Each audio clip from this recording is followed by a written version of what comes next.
أشهد أن لا إله إلا الله وحده لا شريك له وأشهد أن محمدا عبده ورسوله أما بعد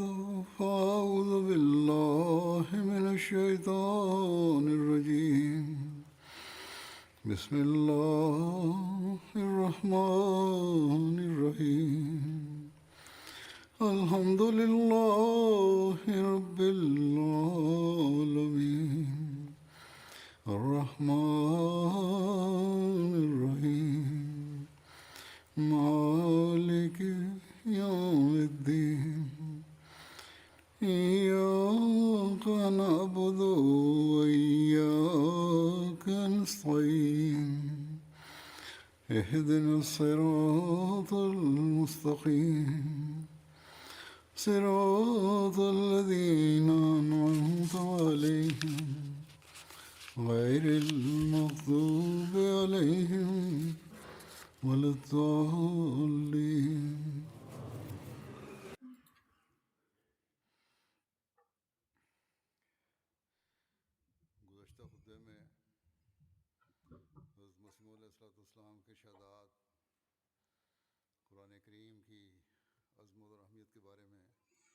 په تیره خطبه کې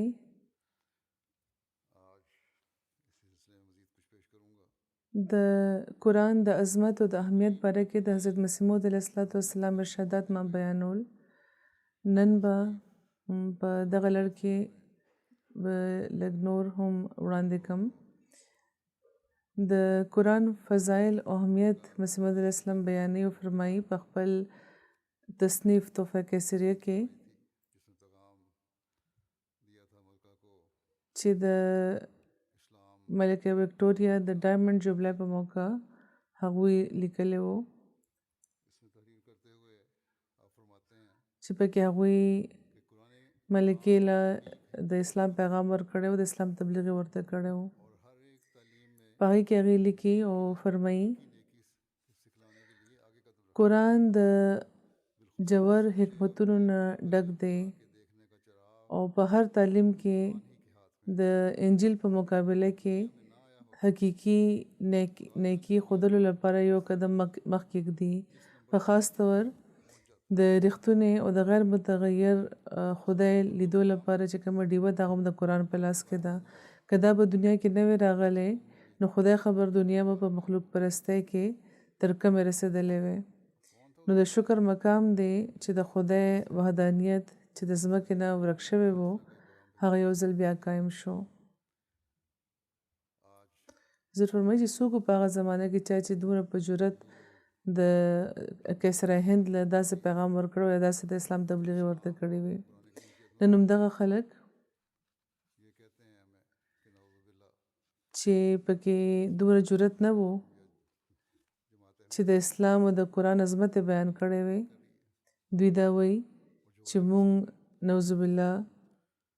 یعنی حضرت مسیح موعود علیه السلام یا جماعت احمدیه د قرآن توهین کوي. چې کوم غیر مسلمه دي هغوی چې د دې د حرکتونو ګوري نو هغوی د اسلام په مخالفت کې دومره وړاندې شوي دي چې د قرآن د عظمت رد خو نشي کولی. نو ځکه د زړه د تسکین لپاره د قرآن نسخې وسوځئ او د خپل زړه بړاس داسې وباسئ لکه څنګه چې په سویډن کې دا واقع کېږي لګیا دی، په سکینډینیوین ملکونو کې کېږي، وروستو ورځو کې هم داسې شوي وو. نو که مسلمانان د زمانې امام ومني او د قرآن په تعلیم باندې پوه شي او په دې باندې عمل وکړي نو غیر مسلمو ته به هېڅ ټایم دا جرأت نه کېږي چې هغوی د قرآن داسې توهین وکړي. خدای پاک دې دغه خلکو له عقل ورکړي. بیا هغوی دغه خبره بیان فرمایي چې اوس هم قرآن د هدایت وسیله ده. هغوی فرمایي اسلام یو داسې برکتي او خدانما مذهب دی چې که یو تن په رښتونې طور د دې پابندي خپله کړي او کم تعلیمات او هدایتونه او وصیتونه په دې کې دي په هغه باندې عمل کوي چې کوم د خدای پاک په دغه پاک کلام په قرآن کې لیکل شوی دی نو داسې تن به په دغه جهان کې خدای وویني. زه فرمایي چې خلک سوال کوي چې خدای پاک په بل جهان کې ګورو نو څنګه به ګورو؟ نو مسیح اسلام فرمایي چې د قرآن په تعلیم عمل کوئ نو په دغه جهان کې به خدای وویني. هغه خدای چې د دنیا د نظر نه په زرګاو پردو کې دی د هغه د پیژندنې لپاره د قرآن نه بغیر اوس بله وسیله نشته. قرآن په معقولي رنګ کې او د آسماني نشانونو په رنګ کې ډېر په اسانه طریقه د خدای پاک طرف ته راهنمایي کوي. د دې په تعلیم باندې به عمل کوئ نو داسې نشانونه به ظاهریږي چې د خدای وجود به ورته معلوم شي. فرمایي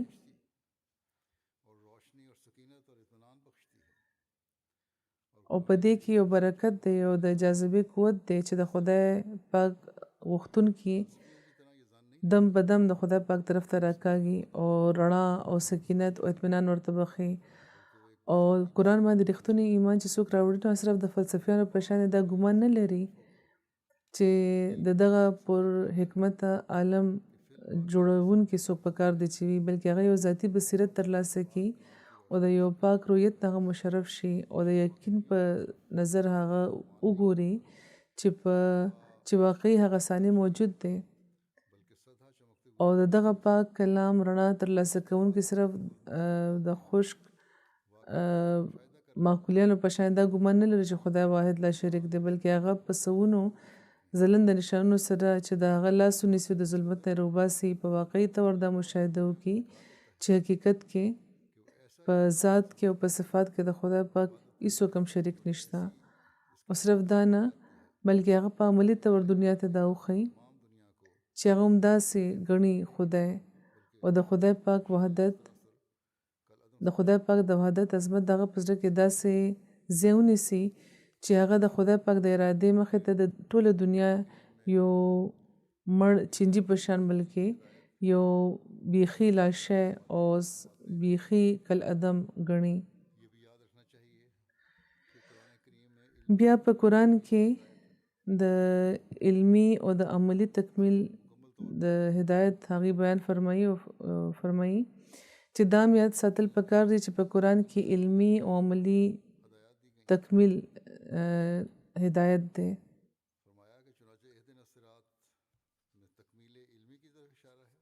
په مکمل طور علم ورکړی شوی دی او عملی هدایتونه ورکړی شوی دي. نو فرمایي چې د اهدنا الصراط کې د علمي تکمیل طرف ته اشاره ده. یعنی قرآن هغه مکمل کتاب دی چې تعلیم د صحیح لارې طرف ته راهنمایي کوي او د عملی تکمیل بیان په صراط الذین انعمت علیهم کې شوی دی چې کم اکمل او اتم نتیجې دي هغه د ترلاسه شي. د عملی ترقۍ لپاره د هغو خلکو په لاره باندې روانېدو دعا ده چې انعام یافتګان دي. حضور فرمایي چې په تېره جمعه کې ما ذکر هم کړی و چې کم خلک دي انعام یافتګان نبیان دي صدیقان دي شهیدان دي صالحین دي او بیا دغه مثالونه موجود دي او په دغه زمانه کې هم داسې خلک شته چې هدایت بیا مونږ دي او چې بیا خدای پاک انعامونه بخي.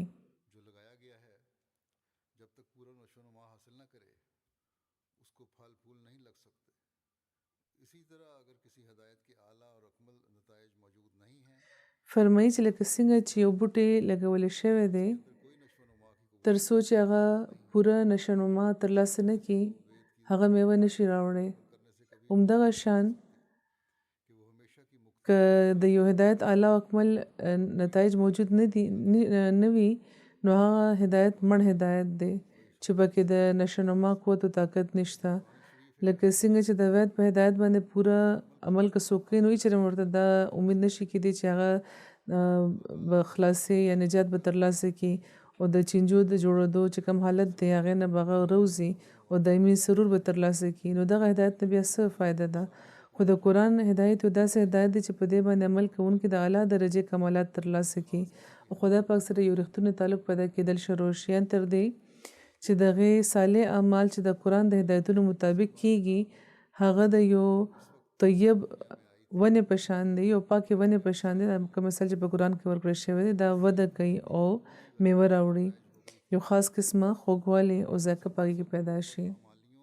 بیا فرمایي قرآن یو داسې پاک کتاب دی چې هغه وخت دنیا ته راغلی وو چې ډېر فسادونه خواره وو او ډېرې اعتقادي او عملي غلطۍ راجع شوې وې او تقریبا ټول خلک بدعملو کې بدعملیانو کې او په بد عقیدګو کې گرفتار وو. دې طرف ته خدای پاک په قرآن کې اشاره فرمایلی ده چې ظهر الفساد فی البر والبحر، یعنی ټول خلک چې که اهل کتاب وو که نور وو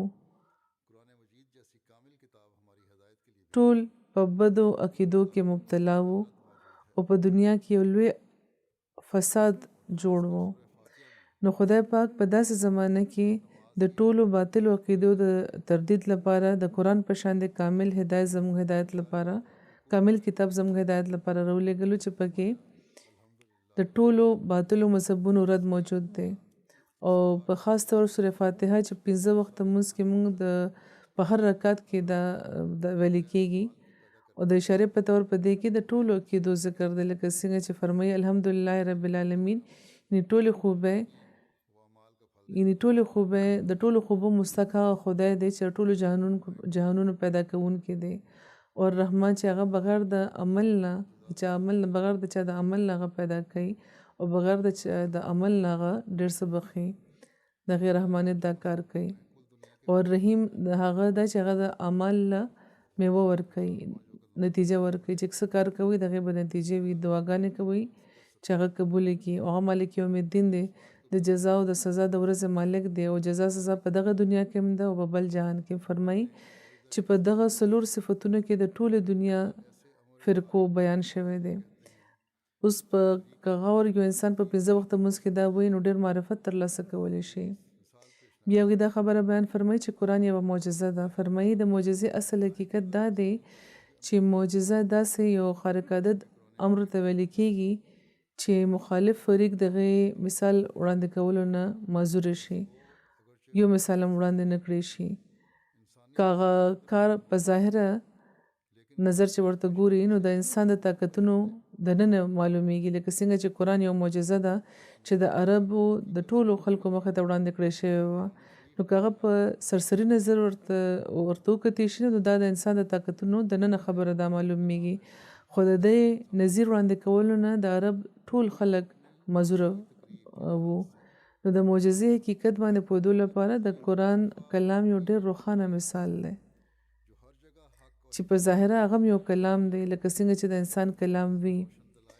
خو د خپل د تقریر د فصاحت په لحاظ هغه ډېر خوندور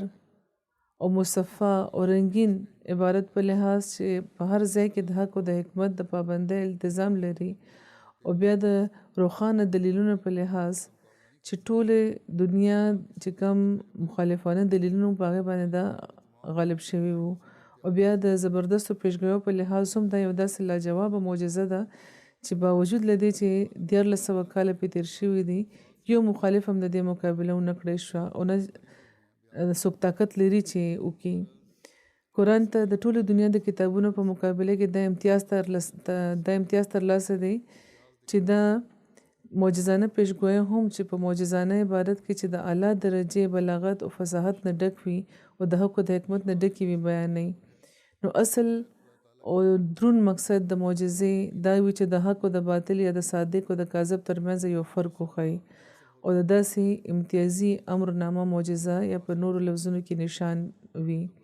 نشان یو داسې ضروري خبره ده چې د دې نه بغیر د خدای پاک په وجود باندې پوره یقین کول ممکن نه ده او نه هغه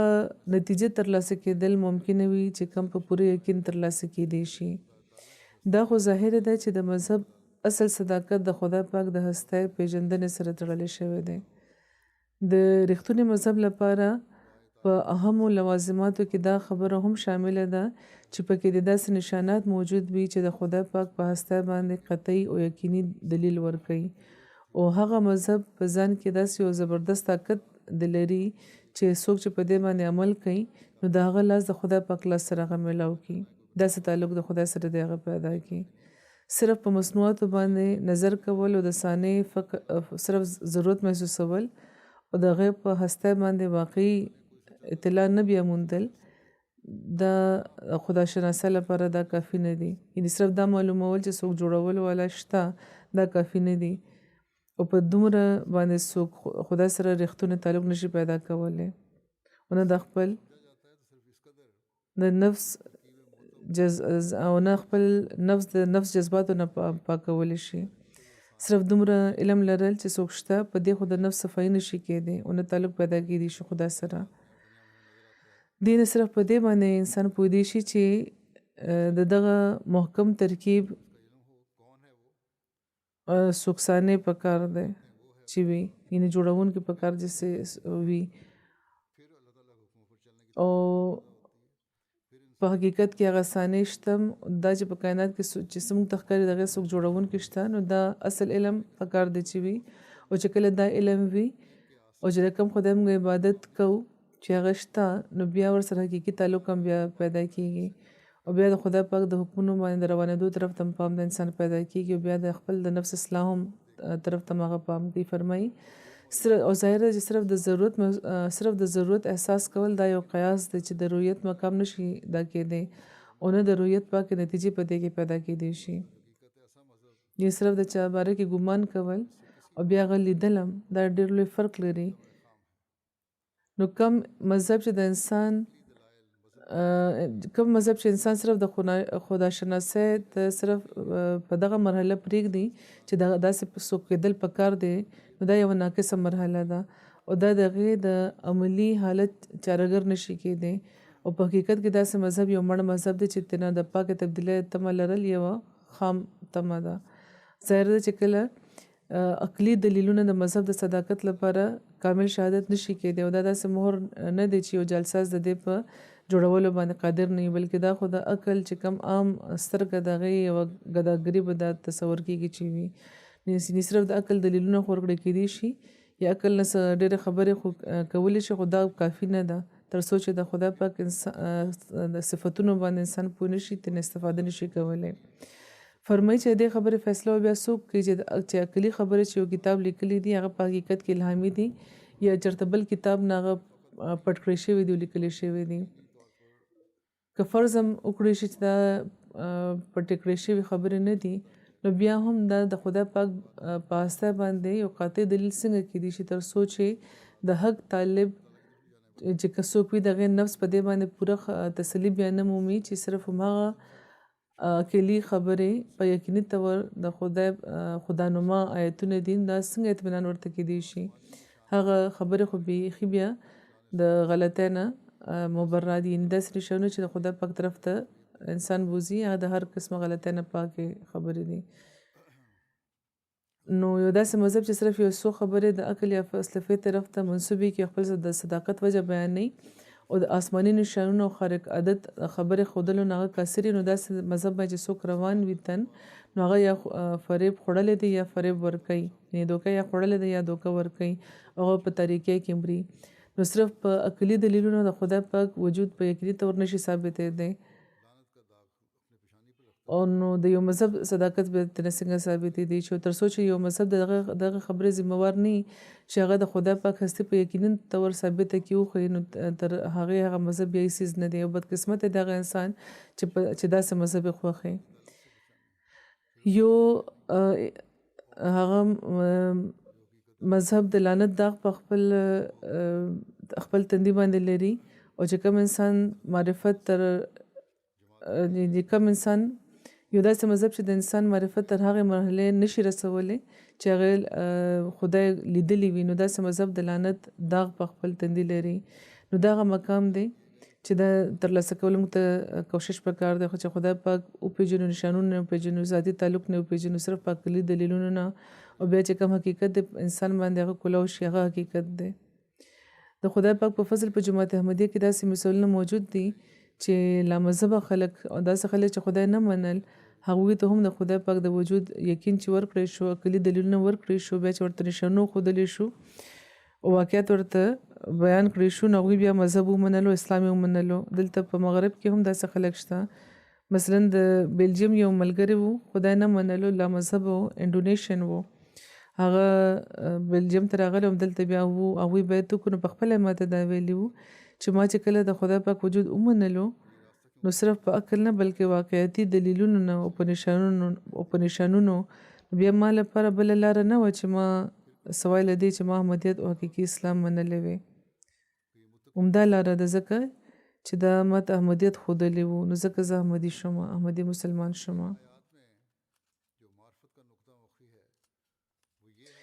بیا قرآن دا دعوه کوي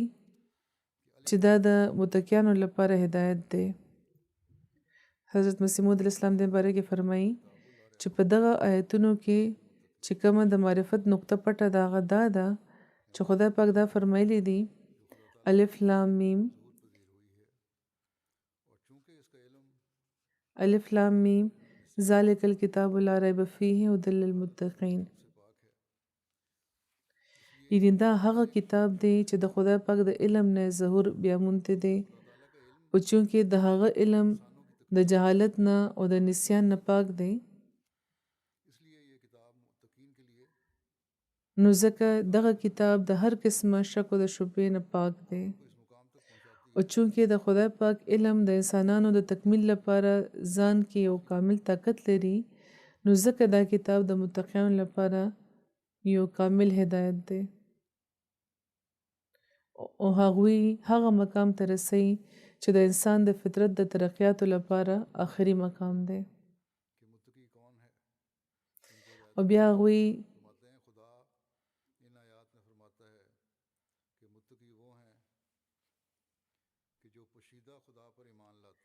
دغه خبره بیان فرمایي چې متقی څوک دی چاته چې هدایت هغه فرمایي خدای پاک په دغه آیتونو کې فرمایي چې متقیان هغه دي چې په پټ خدای باندې ایمان راوړي مونځ قایموي او د خپلو اموالو نه د خدای پاک په لاره کې ورکوي او په قرآن باندې او په پخوانو کتابونو باندې ایمان راوړي هغوی د هدایت په سر دی او هغوی به نجات بیا مومي. دا د متقی تعریف دی. بیا قرآن د کامل دین په تور دې باره کې هغې فرمایي چې دا ثابته شوې خبره ده چې قرآن د دین د کامل کولو حق پوره کړی دی لکه څنګه چې دا په خپله فرمایي چې الیوم اکملت لکم دینکم واتممت علیکم نعمتي وردیت لکم الاسلام دینا.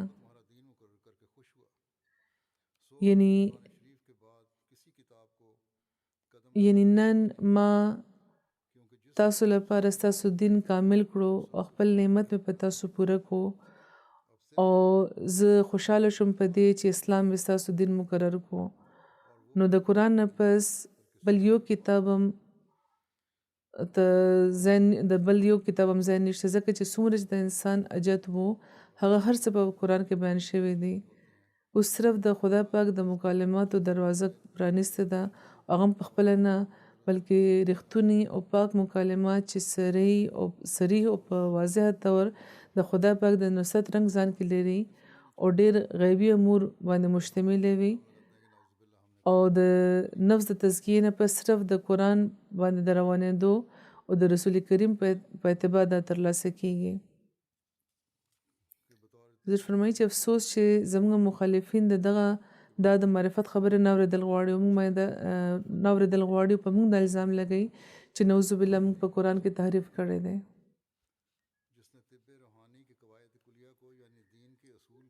د قرآن د طب روحاني په طور دې باره کې هغوی خپل کتاب په چشم معرفت کې فرمایي چې قرآن یو داسې د حکمت نه ډک کتاب دی چې پکې د روحاني طب ټول قواعد یعنی د دین اصول چې اصل کې د روحاني طب دی د روحاني طب اصل دی هغه د جسمانی چې کوم طب دی دغه کوم قواعد دی هغه سره هغه باندې ورله تطبیق ورکړی دی او د دې مطابق ګرځولې دی او دا یو داسې تطبیق دی داسې لطیف تطبیق دی چې په سوونو معرفو د حقایقو د پرانستو دروازه ده او رښتونی او کامل تفسیر د قرآن هم هغه څوک کولی شي چې د جسماني طب چې کوم قواعد دي هغه د نظر وړاندې ساتي او د قرآن چې کوم بیان کړي قواعد دي په هغې باندې نظر غورځوي. حضور فرمایي چې یو ځل مسیح اسلام فرمایي چې یو ځل ماته د ځینې محققینو د حاذق طبیبانو ځینې کتابونه په کشفي رنګ کې ښودلی شوي وو. خدای پاک په خپله رهنمایي فرمایلې وه او چې دا کتابونه د طب جسماني چې کوم قواعد کلیه اصول علمیه او چې کوم ضروري چې کوم بحثونه دي په هغې باندې مشتمل او متضمن وو. یعنې دغه تعلق دغه لړ کې پکې خبرې وې او په دې کې د طبیب حاذق کرشي کتاب هم موجود وو او ای کې اشاره هم دا شوه چې دا تفسیر قرآن دی. دې نه معلومه شوه چې علم الابدان او علم الادیان یو ډېر ژور او عمیق تعلق لري، یو د بل مصدق دی. او چې کله ما دغه کتابونه د نظر وړاندې کېښوده چې د جسماني طب کتابونه وو، په قرآن باندې مې نظر وکړو، نو هغه ژور د جسماني طب قواعد چې ډېر په بلیغ پیرایه کې په قرآن کې موجود وو هغه په دې کې ما موجود لیده. یعنې جسماني او د روحاني علاج لپاره هم په قرآن کې صحیح مدد ملاویږي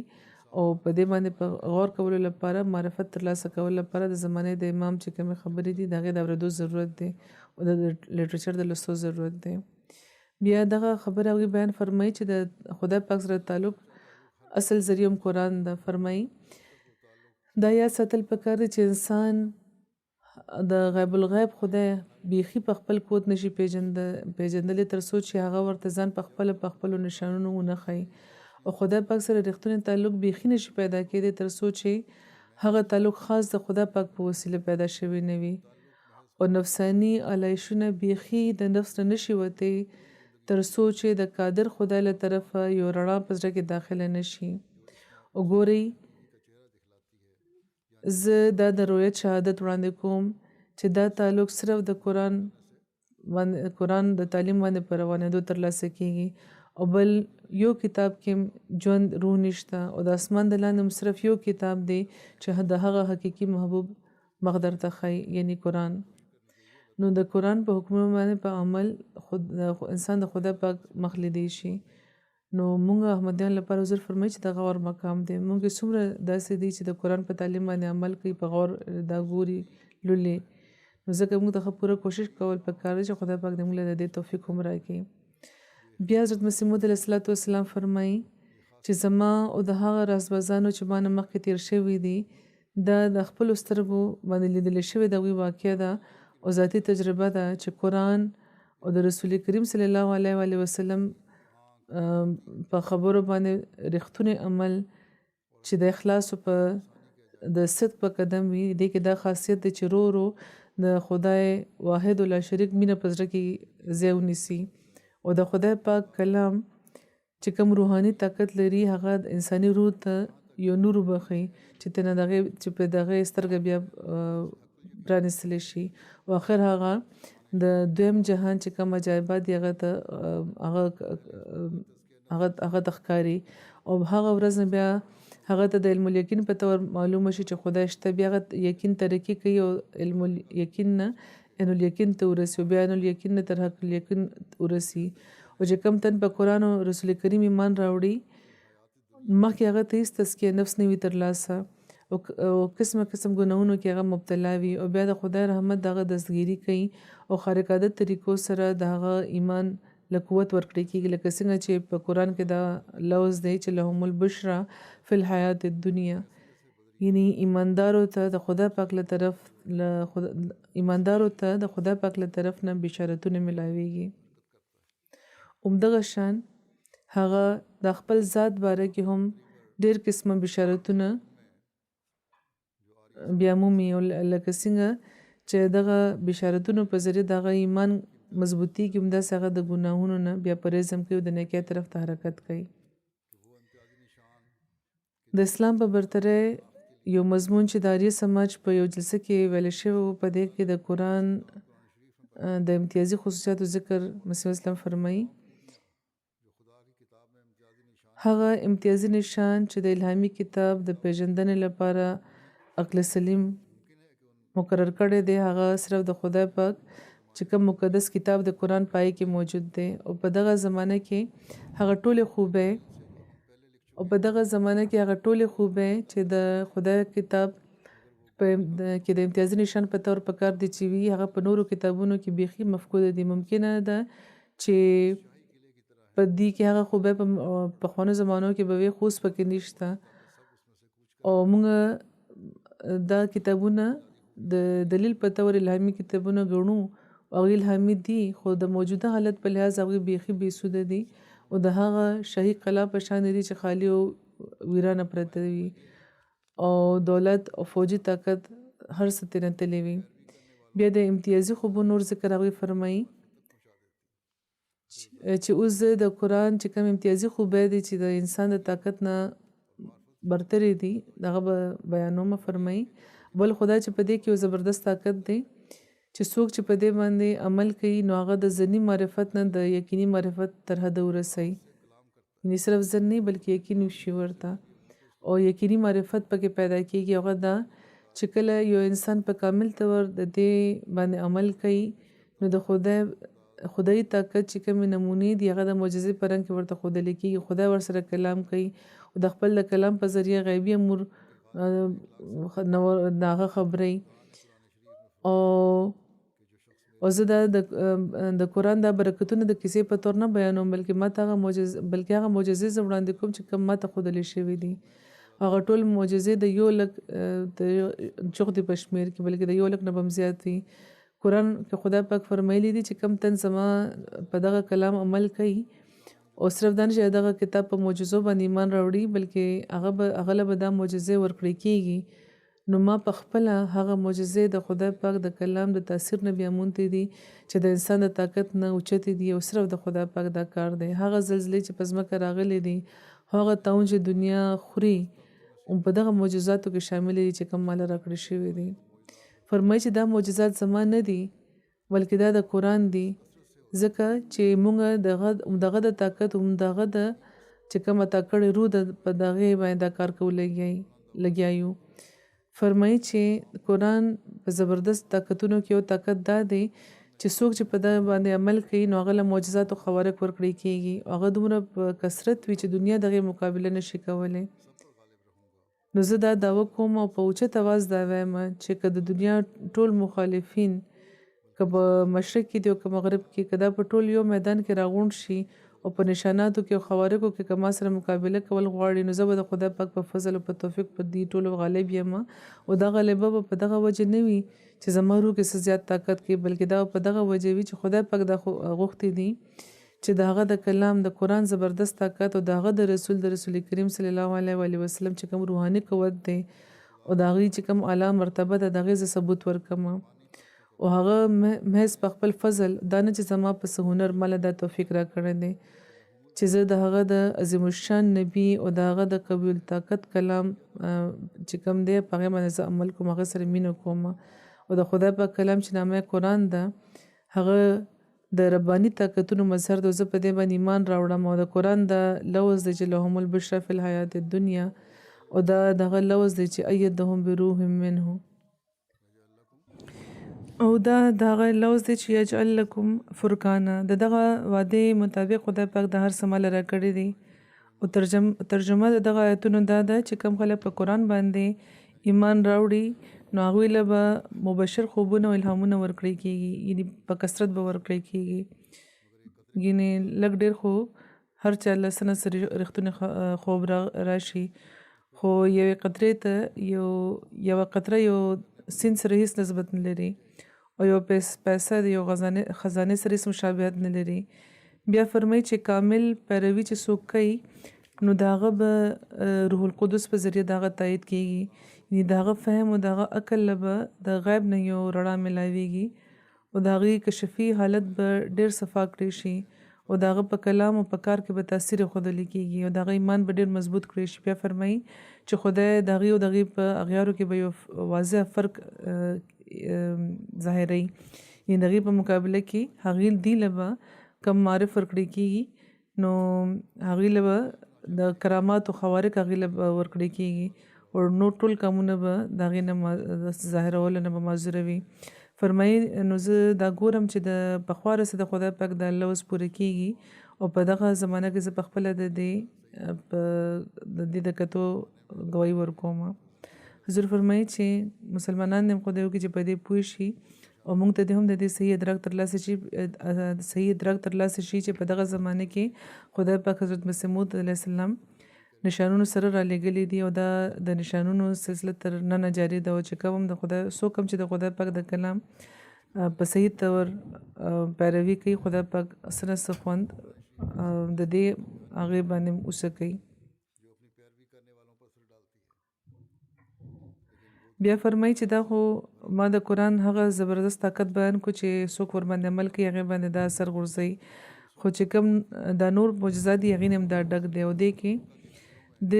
د اسلام د ترقۍ او د شوکت او د فتح هغه وخت خبر ورکړی و چې کله رسول کریم په مکې کې او په ځنګلونو کې به یوازې ګرځېده او هغوی سره د یو څو غریبانانو او کمزوري مسلمانانو نه بغیر څوک نه وو او چې کله قیصر روم د روم قیصر د ایرانیانو د جنگ نه مغلوبه شو او د ایران کسره د هغه د ملک یوه لویه برخه ونیوه نو الله قرآن د پیشګویۍ په طور دا خبر ورکړو چې 9 کالو کې دننه به د روم قیصر بیا فتحیاب شي او ایران له به شکست ورکړي. نو بیا هم داسې شوي وو همدغه شان د شک القمر چې کوم عالیشانه معجزه وه چې د خدای پاک لاس ښیي په قرآن کې لیکلی شوی دی چې د رسول کریم د ګوته په اشاره د سپوږمۍ 2 ټوکړې شوې وې او کافرانو دا معجزه لیدلې وه. دا ټول تفصیل حضور په چشم معرفت کې لیکلی دی هغې کې دا موجود دی. حضور فرمایي ما په اختصار دا بیان کوم. بیا په چشم معرفت کې هغوی بیان فرمایي چې د قرآن کیسې اصل کې پیشګویۍ دي. فرمایي څومره چې قرآن کې کیسې دي دا حقیقت کې کیسې نه دي بلکې دا پیشګویۍ دي چې د کیسو په رنګ کې لیکلي شوي دي. خو تورات کې چې کوم کیسې دي هغه خو تورات کې کیسې ضرور شته خو قرآن هره کیسه د رسول کریم لپاره او د اسلام لپاره یو پیشګویي ګرځولې ده او دا کیسې د کیسو چې کوم پیشګویي دي دا هم ډېرې په صفای پوره شوي دي. نو قرآن خو د معارفو او د حقایقو یو دریاب دی او د پیشګویو یو سمندر دی او ممکنه نه ده چې یو انسان د قرآن د وسیلې نه بغیر په پوره طور په خدای پاک باندې یقین وکړی شي ځکه چې دا خاصیت په خاص طور قرآن کې دی چې د دې باندې چې کامل عمل انسان کوي نو هغه پر دې چې کوم د خدای او د انسان ترمنځ دي ټولې لرې شي او هر یو مذهب باندې عمل کوونکی صرف د کیسې په طور د خدای نام اخلي خو قرآن د هغه حقیقي محبوب مخ وښیي او د یقین نور د انسان په زړه کې داخل کړي او هغه خدای چې ټوله دنیا نه پټ دی هغه صرف د قرآن په ذریعه ښکاري په شرط دی چې په حقیقت طور د قرآن په تعلیم باندې عمل وکړی شي. بیا هغوی فرمایي چې د قرآن د تعلیم 2 برخې دي کیسې یوه برخه دي او بله برخه د احکاماتو د فرمایي د قرآن 2 برخې دي څه خبرې د کیسې په رنګ کې وي او ځینې د هدایت چې کوم احکامات دي د هغې په رنګ کې وي. څوک چې د کیسو د هدایتونو ترمنځ فرق نه کوي په دې فرق نه پوهېږي هغوی ډېر مشکلاتو سره بیا مخ وي او قرآن کې د اختلاف ثابتولو هغې وجه جوړېږي ځکه چې په عملي صورت کې د قرآن هغوی د لاس نه پرېښي ځکه چې د قرآن باره کې خدای پاک دا ارشاد دی چې ولو کان من عند غیر الله لوجدوا فيه اختلافا کثیرا چې که دا ده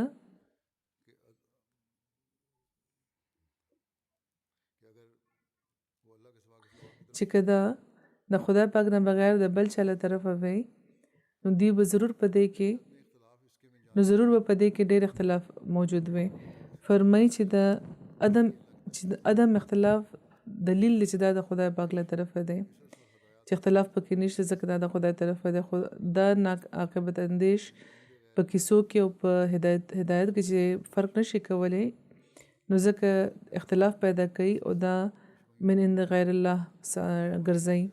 افسوس دی د دې په داسې دانش لکه څنګه چې بیان شوي وو چې کومې کیسې دي هغه د پیشګویو رنګ لري او چې کوم احکامات دي هغه احکامات دي. نو دا چې یو ځای کې نو ځینې خلک دا ملاوي او د پوهېدو کوشش به کوي نو دوی په غلط فهمۍ کې پرېوځي په خپل عرفان نه لري د دې باندې پوهېدو چې تفسیر ورته وکړی شي نو تحریف الزام بیا دوی لګوي. د قرآن د تعلیم د اعلی درجو چې کومې خوبۍ دي د دې ذکر کې هغې فرمایي چې قرآن کې د اعلی درجې خوبۍ دي او د دې خوبو کې د دې تعلیم هم د ځکه چې دا د انساني فطرت او د انساني مسالې بالکل مطابق دی. مثلا د تورات تعلیم دا دی چې د غاښ په بدل کې غاښ او د سترګې په بدل کې سترګه او انجیل دا وایي چې د بدۍ بیخي مقابله مه کوه بلکې که څوک ستا په ښي مخ باندې درته پړک درکړي نو بل مخ ورته مخې ته که. خو قرآن دا وایي چې جزاء سیئة مثلها فمن عفا واصلح فاجره علی الله. یعنې د بدۍ بدل هماغومره بدي ده خو چې کم تن د خپل د قصوروار ګناه وبخي او دغه ګناه بخلو په وجه هغه تن چې چا دغه ګناه کړی وي هغه اصلاح دغه کیږي او آینده د خپل بدن هغه منی شي نو معاف کول بیا د بدل اخیستو نه بهتره وي.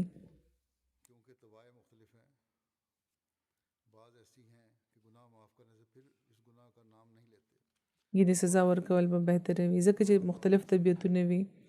ځینې داسې وي چې ګناه د هغې معاف کړي بیا هم د هغه ګناه چې د هغې معاف کړي بیا د هغه ګناه نامه هم نه اخلي او منې شي ترې. او ځینې داسې وي چې د قید نه چې رهي بیا مومي نو بیا هماغه ګناه کوي. نو چونکې د انسان طبیعتونه مختلف وي نو ځکه همدغه تعلیم د هغوی د دغې باره کې مناسب دی چې کوم قرآن وړاندې کړی دی. او انجیل او د تورات تعلیم هرګز کامل تعلیمات نه دي بلکې هغې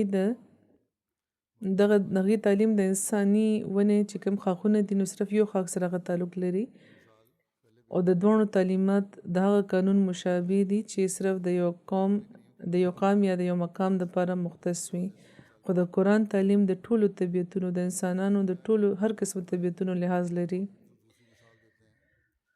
حضور فرمایي دا مثال ما مخکې وړاندې کړی وروستو جمعه هم خو په بل اړخ خو د قرآن چې کوم د اوصاف دي دغه په لحاظ دا مثال وړاندې کېږي لګیا دی. فرمایي چې د انجیل حکم دی بیا یو بل مثال فرمایي صرف همدا مثال نه نور مثال هم دی. فرمایي چې د انجیل یو حکم دا دی چې پردی ښځه ته د شهوت په نظر مه ګوره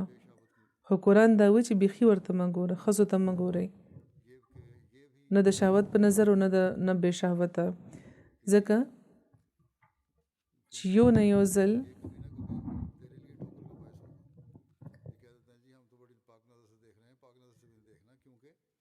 ځل به دا تا لپاره د تندک سبب شي. یعنې خلک دا وایي چې موږ ډېر په پاک نظر ګورو نو پاک نظر باندې به هم نه ګوري ځکه چې دا به هم تاسو لپاره د تندک سبب جوړیږي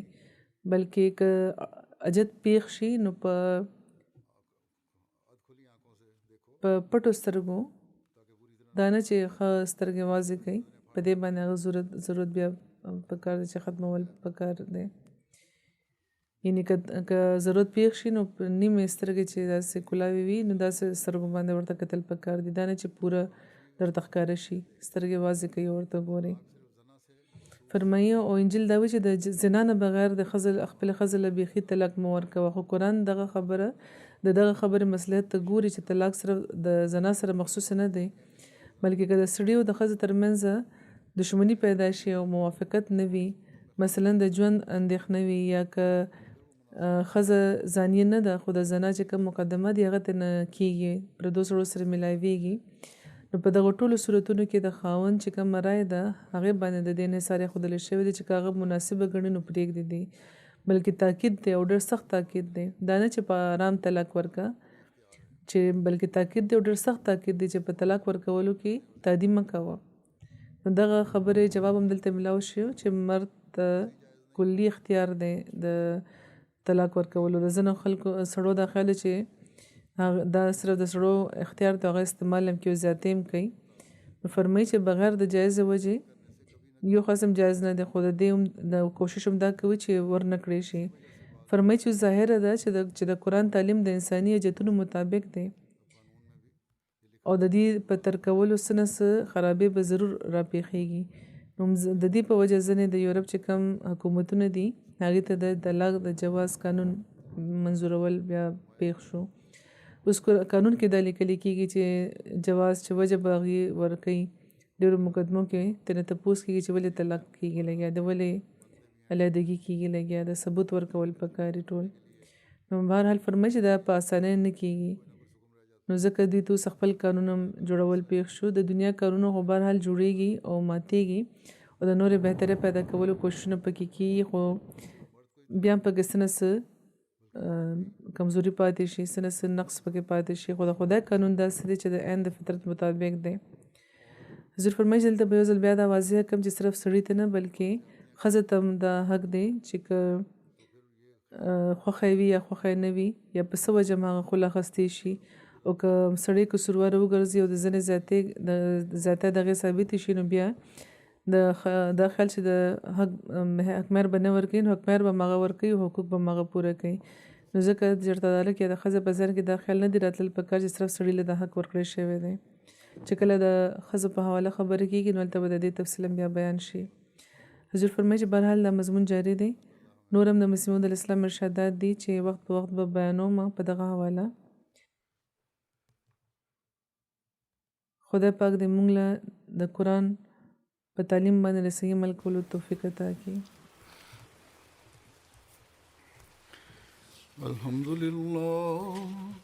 الحمد لله نحمده ونستعينه ونستغفره ونؤمن به ونتوكل عليه ونعوذ بالله من شرور أنفسنا ومن سيئات أعمالنا من يهده الله فلا مضل له ومن يضلله فلا هادي له ونشهد أن لا إله إلا الله ونشهد أن محمدا عبده ورسوله. عباد الله رحمكم الله إن الله يأمر بالعدل والإحسان وإيتاء ذي القربى وينهى عن الفحشاء والمنكر والبغي يعظكم لعلكم تذكرون. اذكروا الله يذكركم وادعوه يستجب لكم ولذكر الله أكبر.